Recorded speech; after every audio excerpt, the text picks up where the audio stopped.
Praise the lord. ప్రభు అయిన యేసుక్రీస్తు నామమున మీ అందరికీ శుభములు తెలియపరుస్తా ఉన్నాను. ఈ యొక్క వాగ్దానాలచే మీరు ఆదరింపబడినట్లయితే తప్పకుండా ఇతరులకు షేర్ చేయడానికి ప్రయత్నించండి. ఏమైనా దేవుని బిడ్డ, ఈరోజు ప్రభు నీతో ఒక ప్రత్యేకమైన మాట మాట్లాడుతూ ఉన్నాడు. భయపడకుము.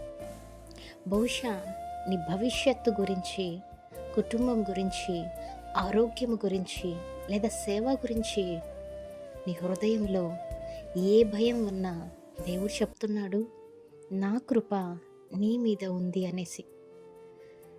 మరియా తన జీవితంలో ఏమి జరుగుతుందో పూర్తిగా అర్థం చేసుకోలేదు. అయినప్పటికీ దేవుడు ఆమెను ధైర్యపరుస్తూ నీకు కృప లభించి ఉన్నది అనేసి మరి గాబ్రియేలు దూత మాట్లాడి ఉన్నారు యేసుక్రీస్తు తల్లి మరియాతో. అదేవిధంగా నీవు కూడా ఈరోజు ఎదుర్కొంటున్న పరిస్థితులను పూర్తిగా అర్థం చేసుకోపోవచ్చు, కానీ దేవుని కృప నీ జీవితాన్ని నడిపిస్తుంది అనేసి నమ్మండి, విశ్వాసం ఉంచండి. దేవుని కృప ఉన్న చోట భయము నిలవదు.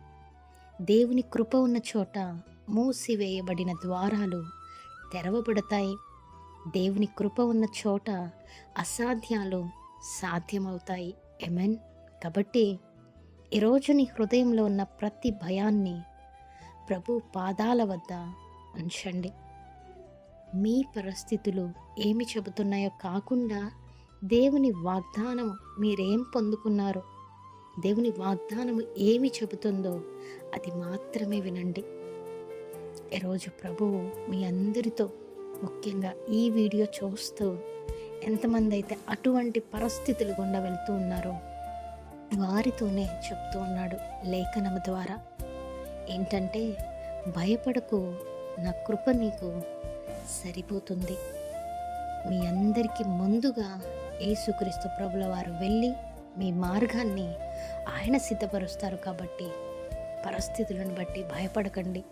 దేవుని కృప ఎల్లప్పుడూ పొందుకునేవారిగా ఉండటానికి మాత్రమే ప్రయత్నించండి. ఆమేన్.